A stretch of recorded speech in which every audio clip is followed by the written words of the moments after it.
Hey guys, I hope you guys are having a good day. Excuse the attire. I'm actually headed out with some girlfriends in a few, so I decided to just get dressed, stay dressed, and just whatever. But I wanted to talk about several different ways that you can actually save your money.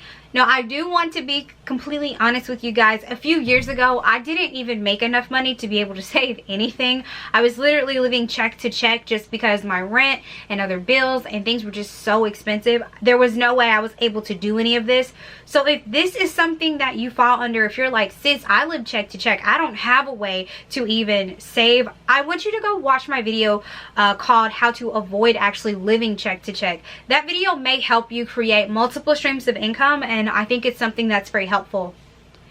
If you're new to this channel and this is your first time seeing me, I do talk about ways for you to get paid and to save, and I would love for you to be on this journey with me. Right now, I think I have about 20 different subscribers, so hey y'all, I hope you guys are having a good day. I'm a very small YouTuber and I plan to grow and just do a lot more things with you guys. It's so much fun making these videos and giving you guys all this information for free, so why not subscribe and join the party? Okay, let's get right into it. So one of the first ways that you can actually save some cash is really by looking at your bills.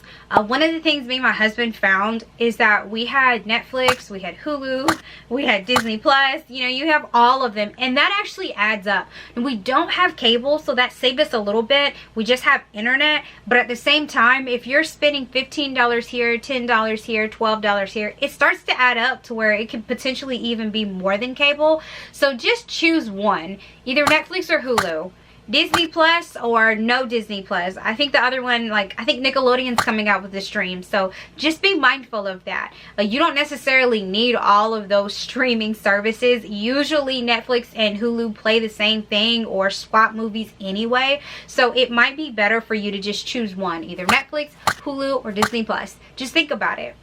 Another thing to do is definitely review your cell phone bill. Now, there are some plans that actually provide you with like a tethering service. So you'd be able to kind of tether your laptop through your cell phone. So that might be something you're interested in.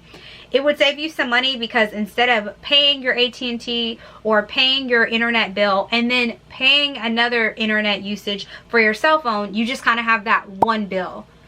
I don't know about you guys, but on my cell phone, literally the only thing I do is get online. I don't only have maybe 3 to 4 people call me.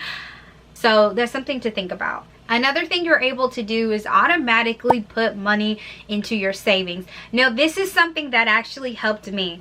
I stopped saying on Friday when I get paid, I'm going to put $300 in the savings account. I literally went into a HR system at my job. I set a separate savings account up and decided that I was going to put $400 every single week into my savings account directly from my check. So it's not even like I see this money.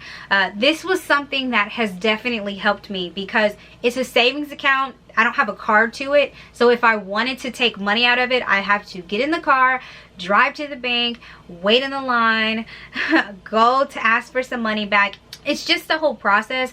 So I'm glad that I took the money out to begin with. So as soon as it goes into my account, let's say I make $1,500, instead of $1,500 hitting my account, only $1,100 will hit my account, and then that $400 will actually go into my savings that I can't touch. Now, I have a savings account that's separate from my checking account, so I can't actually get on my cell phone and switch in between the two. I'm not able to do that, which is good, so being able to prevent that is a really good thing. Another thing is you really need to think about what are your short-term or long-term goals.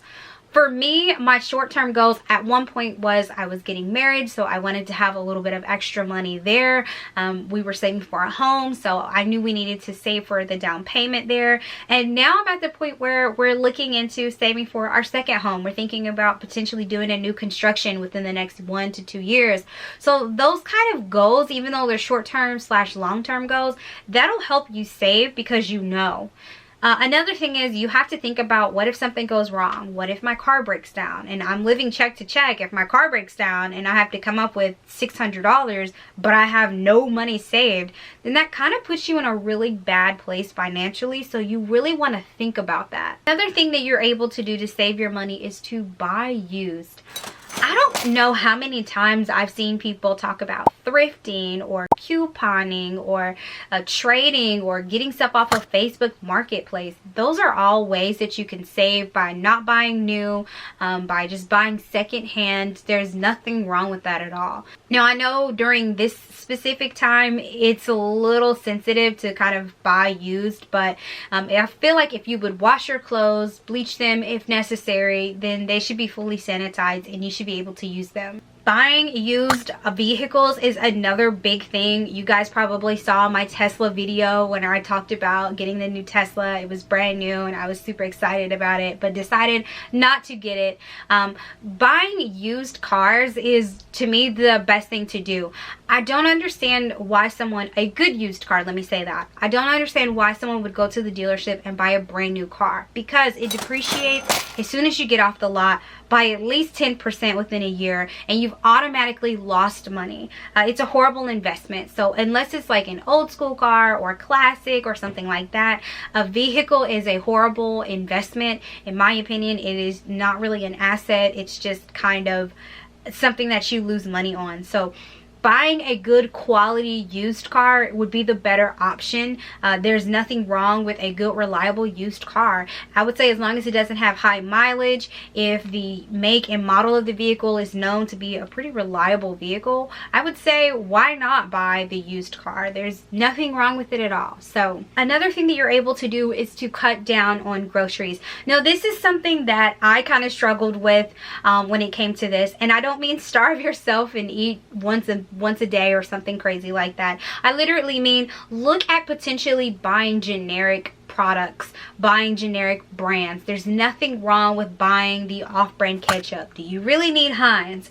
There's nothing wrong with sometimes buying off-brand items if it will save you a little bit of money. Also look at how much you're eating. I know that we're kind of all in quarantine, but when you're eating, are you really that hungry, or are you just kind of saying that? Something that you could do is you can buy in bulk. There's places like Sam's, Costco, where you can buy a lot of things in bulk, and you're able to really save that way too. Again, this kind of goes back to the couponing thing that I said before, but definitely cutting down on your groceries is a huge win. And last but not least, I would say to check your insurance rates. If you've been with your insurance company, and this is car insurance, if you've been with your car insurance company for a few years, definitely shop around and make sure you're getting the best rate. What I found when I switched from one insurance to another about a year ago, my insurance went down $100 a year just because I switched, and they were able to give me a better rate. Now, this is saying that I still got the same coverage. It's just for whatever reason, the company I was with, they just had me as higher. They just had me at a higher insurance rate. I didn't have any tickets or anything like that. It was really weird, but they just did. So I left them, went to another insurance company, and saved almost $200 a year just by doing that. And last but not least, I would say really look into canceling your gym membership. Now, I'm not saying don't work out. I definitely think you should, but I ended up canceling mine for two reasons. One, I enjoyed walking around the neighborhood much more, and I was able to lose 20 pounds by doing that. I didn't have to drive anywhere. I didn't have to worry about wearing my mask inside the building, just because everything that's going on right now, a lot of gyms that are open require you to wear your mask. Number two, I have a garage now. So technically I could turn my garage into a gym, and I can work out in there for free. I could just get some light equipment, put it in my garage. In the wintertime when it gets cold, I'm able to put a little heater out there. In the summertime when it gets hot, I can open the garage up or work out early in the mornings when it's not too hot. But there's just kind of different ways. Regardless, I'm able to save by canceling the gym membership. I literally can walk outside into my garage and start working out from there. So I hope this video helped someone. I think we are about 20 to 25 subscribers now. So hey guys, thank you guys so much for joining me and subscribing to my channel. You guys know this is a financial channel, so I talk about ways for you to get paid and to save. Until next time, I will talk to you guys again.